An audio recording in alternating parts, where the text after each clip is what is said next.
And now, Chapter 12, the Brahmana Sudama, blessed by Lord Krishna.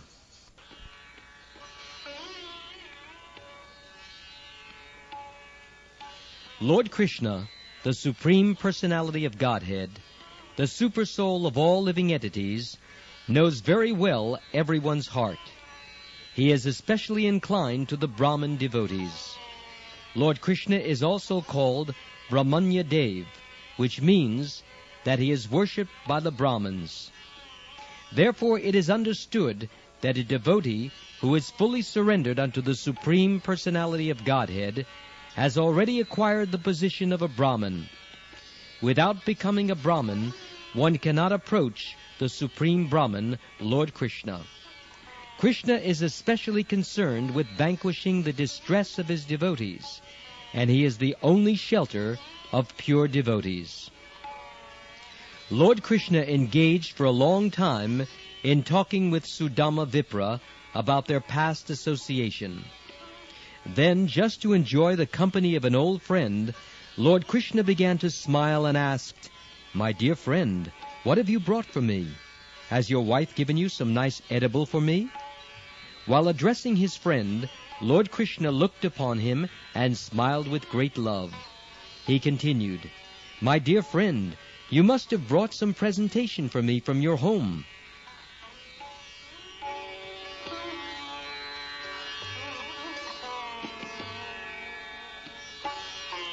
Lord Krishna knew that Sudama was hesitating to present him the paltry chipped rice, which was actually unfit for his eating.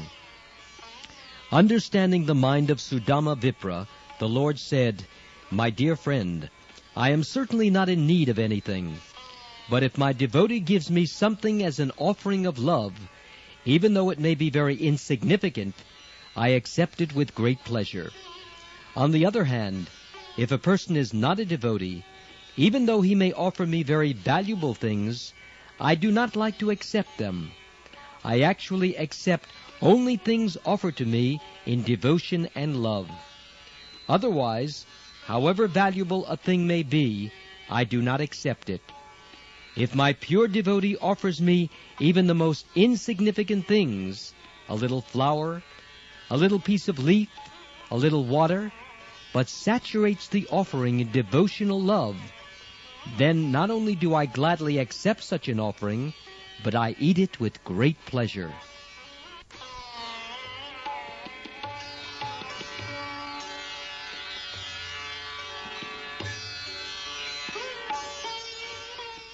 Lord Krishna assured Sudama Vipra that he would be very glad to accept the chipped rice he had brought from home. Yet out of great shyness, Sudama Vipra hesitated to present it to the Lord. He was thinking, "How can I offer such insignificant things to Krishna?" And he simply bowed his head. Lord Krishna, the Supersoul, knows everything in everyone's heart. He knows everyone's determination and everyone's want. He knew, therefore, the reason for Sudama Vipra's coming to him.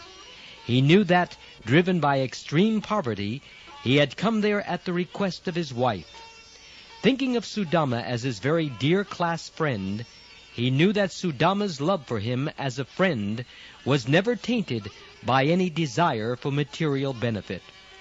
Krishna thought, "Sudama has not come asking anything from me. Being obliged by the request of his wife, he has come to see me just to please her." Lord Krishna therefore decided that he would give more material opulence to Sudama Vipra than could be imagined even by the King of Heaven.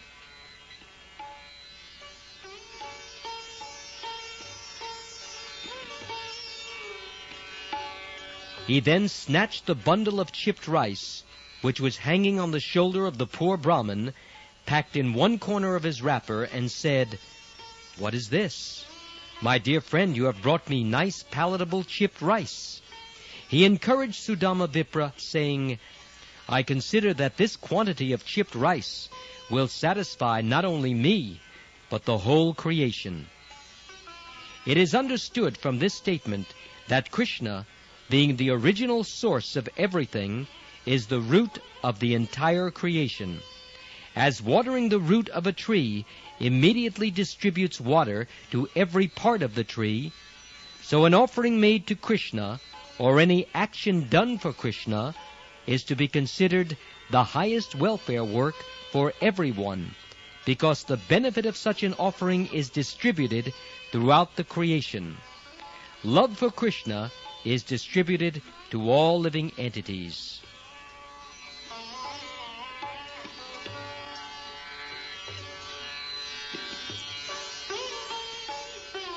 While Lord Krishna was speaking to Sudama Vipra, he ate one morsel of chipped rice from his bundle. And when he attempted to eat a second morsel, Rukmini Devi, the goddess of fortune herself, checked the Lord by catching hold of his hand. After touching the hand of Krishna, Rukmini said, "My dear Lord, this one morsel of chipped rice is sufficient to cause he who offered it to become very opulent in this life, and to continue his opulence in the next life. My Lord, you are so kind to your devotee that even this one morsel of chipped rice pleases you very greatly, and your pleasure assures the devotee opulence both in this life and in the next." This indicates that when food is offered to Lord Krishna with love and devotion, and he is pleased and accepts it from the devotee, Rukmini Devi, the goddess of fortune, becomes so greatly obliged to the devotee that she has to go personally to the devotee's home to turn it into the most opulent home in the world.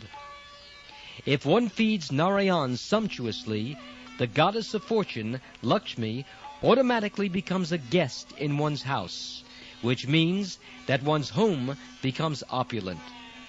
The learned Brahman, Sudama, passed that night at the house of Lord Krishna, and while there, he felt as if he were living in a Vaikuntha planet. Actually, he was living in Vaikuntha, because wherever Lord Krishna, the original Narayan, and Rukmini Devi, the goddess of fortune, live, is not different from the spiritual planets Vaikuntha Lok.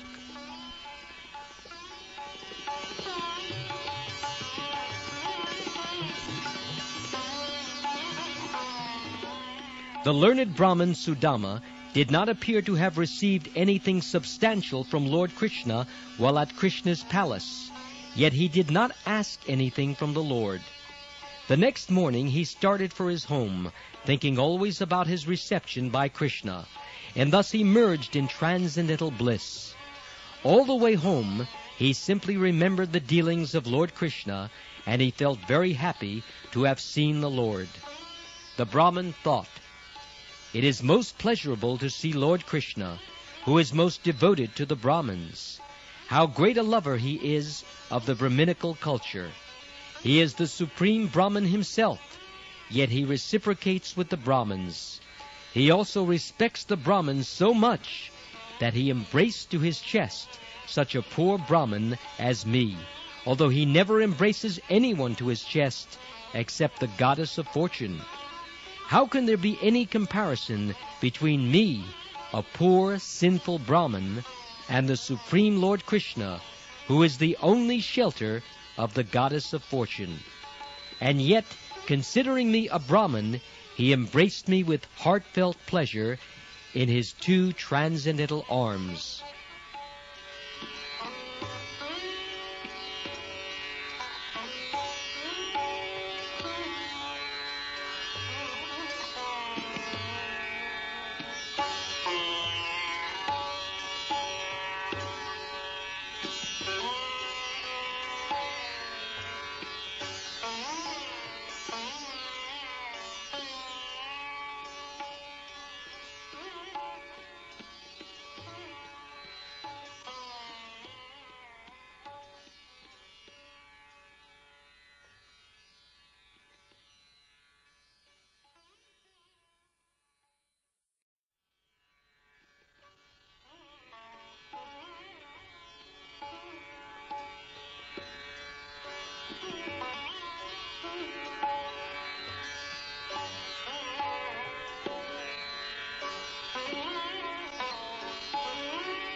Lord Krishna was so kind to me that he allowed me to sit down on the same bedstead where the goddess of fortune lies down.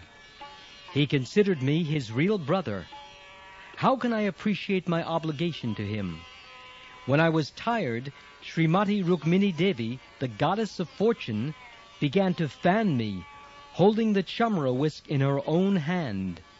She never considered her exalted position as the first queen of Lord Krishna.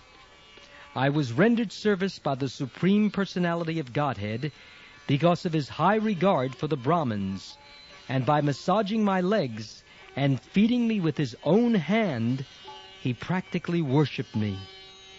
Aspiring for elevation to the heavenly planets, liberation, all kinds of material opulence, or perfection in the powers of mystic yoga, everyone throughout the universe worships the lotus feet of Lord Krishna. Yet the Lord was so kind to me that he did not give me even a farthing, knowing very well that I am a poverty-stricken man who, if I got some money, might become puffed up and mad after material opulence, and so forget him.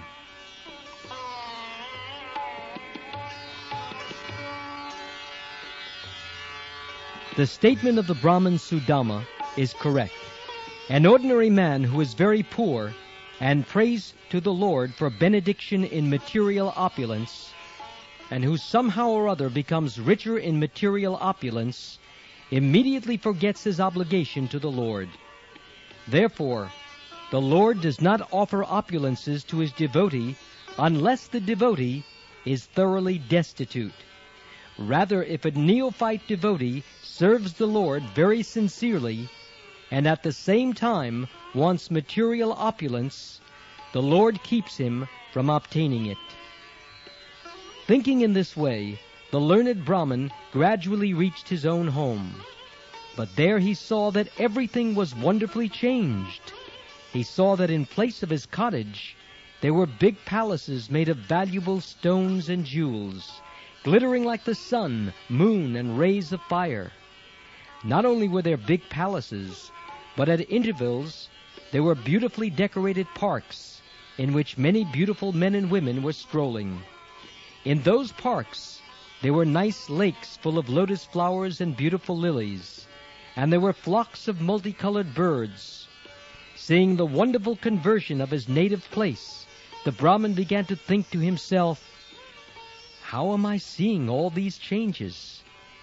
Does this place belong to me or to someone else? If it is the same place where I used to live, then how has it so wonderfully changed?"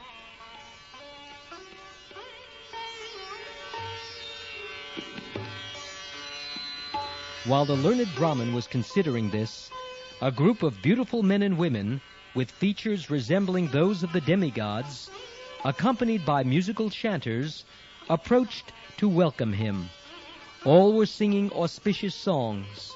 The wife of the Brahmin was very glad on hearing the tidings of her husband's arrival, and with great haste she also came out of the palace. The Brahmin's wife appeared so beautiful that it seemed as if the goddess of fortune herself had come to receive him. As soon as she saw her husband present before her, tears of joy fell from her eyes, and her voice became so choked up that she could not even address her husband. She simply closed her eyes in ecstasy. But with great love and affection, she bowed down before her husband, and within herself she thought of embracing him. She was fully decorated with a gold necklace and ornaments, and while standing among the maidservants, she appeared like the wife of a demigod, just alighting from an airplane. The Brahmin was surprised to see his wife so beautiful, and in great affection, and without saying a word, he entered the palace with his wife.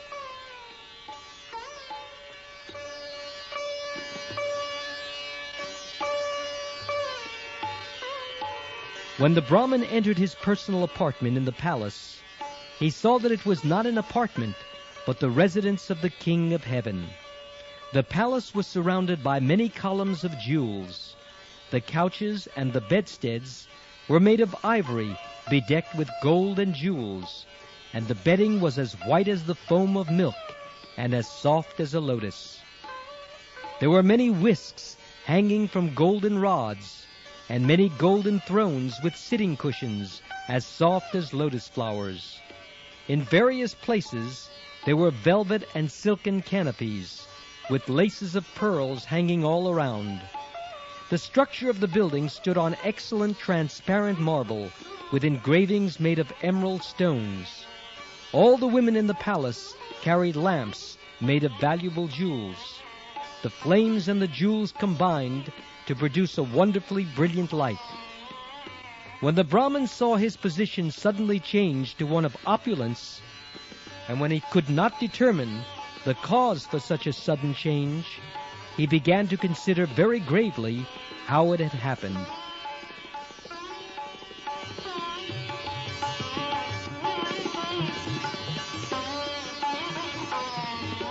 He thus began to think, "From the beginning of my life, I have been extremely poverty-stricken.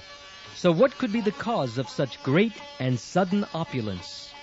I do not find any cause other than the all-merciful glance of my friend, Lord Krsna, the chief of the Yadu dynasty. Certainly, these are gifts of Lord Krishna's causeless mercy. The Lord is self-sufficient, the husband of the goddess of fortune, and thus he is always full with 6 opulences. He can understand the mind of his devotee, and he sumptuously fulfills the devotee's desires. All these are acts of my friend, Lord Krsna. My beautiful dark friend Krsna is far more liberal than the cloud, which can fill the great ocean with water. Without disturbing the cultivator with rain during the day, the cloud brings liberal rain at night just to satisfy him. And yet, when the cultivator wakes up in the morning, he thinks that it has not rained enough. Similarly, the Lord fulfills the desire of everyone according to his position. Yet one who is not in Krishna consciousness considers all the gifts of the Lord to be less than his desire. On the other hand, when the Lord receives a little thing in love and affection from his devotee, he considers it a great and valuable gift. The vivid example is me. I simply offered him a morsel of chipped rice, and in exchange he has given me opulences greater than the opulence of the King of Heaven.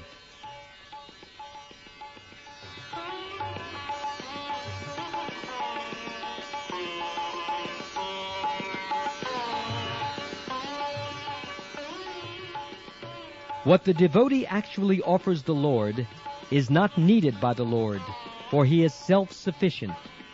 If the devotee offers something to the Lord, it acts for his own interest, because whatever a devotee offers the Lord comes back in a quantity 1,000,000 times greater than what was offered. One does not become a loser by giving to the Lord. He becomes a gainer by millions of times. The Brahmin, feeling great obligation to Krishna, thought, "I pray to have the friendship of Lord Krishna, and to engage in his service, and to surrender fully unto him in love and affection, life after life. I do not want any opulence. I only desire not to forget his service. I simply wish to be associated with his pure devotees. May my mind and activities be always engaged in his service." The unborn Supreme Personality of Godhead, Krishna, knows that many great personalities have fallen from their positions because of extravagant opulence. Therefore, even when his devotee asks for some opulence from him, the Lord sometimes does not give it. He is very cautious about his devotees, because a devotee in an immature position of devotional service may, if offered great opulence, fall from his position due to being in the material world. The Lord does not offer opulence to him. This is another manifestation of the causeless mercy of the Lord upon his devotee. His first interest is that the devotee not fall. He is exactly like a well-wishing father who does not give much wealth into the hand of his immature son, but who, when the son is grown up and knows how to spend the money, gives him the whole treasury house.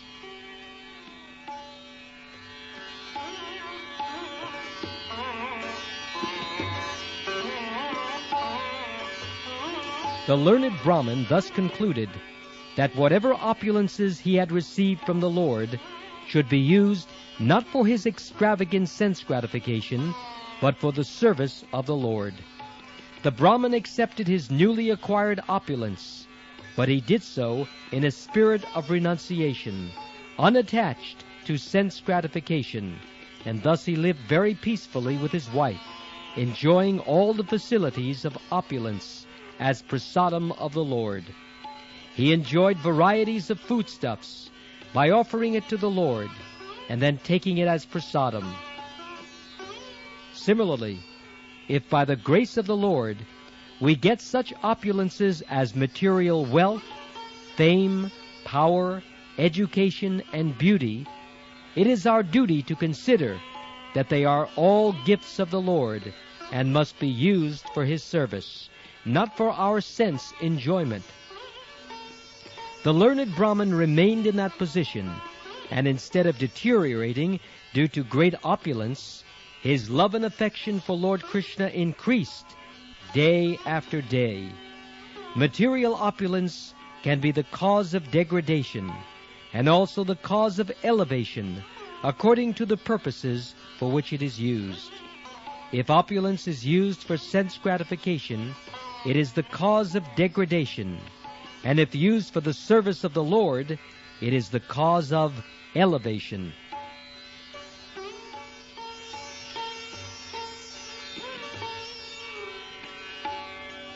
It is evident from Lord Krishna's dealings with Sudama Vipra that the Supreme Personality of Godhead is very, very pleased with a person who possesses Brahminical qualities.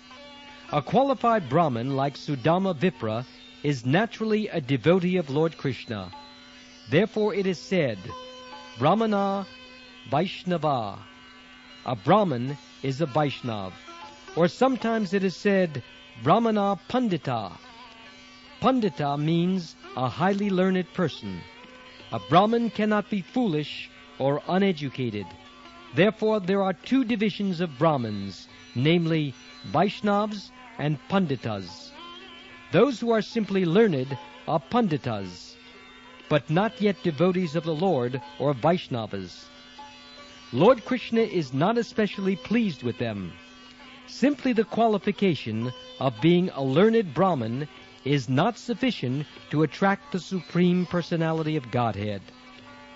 Not only must a Brahmin be well qualified according to the requirements stated in the scriptures, such as Srimad Bhagavad Gita and Srimad Bhagavatam, but at the same time he must be a devotee of Lord Krishna.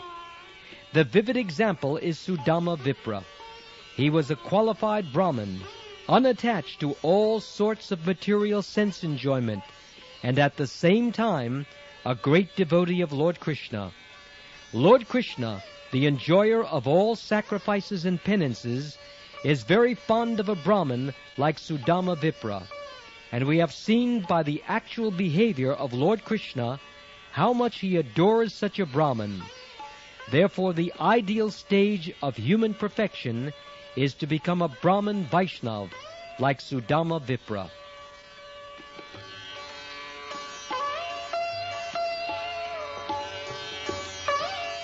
Sudama Vipra realized that although Lord Krishna is unconquerable, he nevertheless agrees to be conquered by his devotees. He realized how kind Lord Krishna was to him, and he was always in trance, constantly thinking of Krishna. By such constant association with Lord Krishna, whatever darkness of material contamination remained within his heart was completely cleared away, and very shortly he was transferred to the spiritual kingdom, which is the goal of all saintly persons in the perfectional stage of life. Shukdev Goswami has stated that all persons who hear this history of Sudama Vipra and Lord Krishna will know how affectionate Lord Krishna is to the Brahmin devotees like Sudama. Therefore, anyone who hears this history gradually becomes as qualified as Sudama Vipra, and he is thus transferred to the spiritual kingdom of Lord Krishna. Thus ends the Bhaktivedanta purport of the 3rd volume, 12th chapter of Krishna, the Brahman Sudama, blessed by Lord Krishna.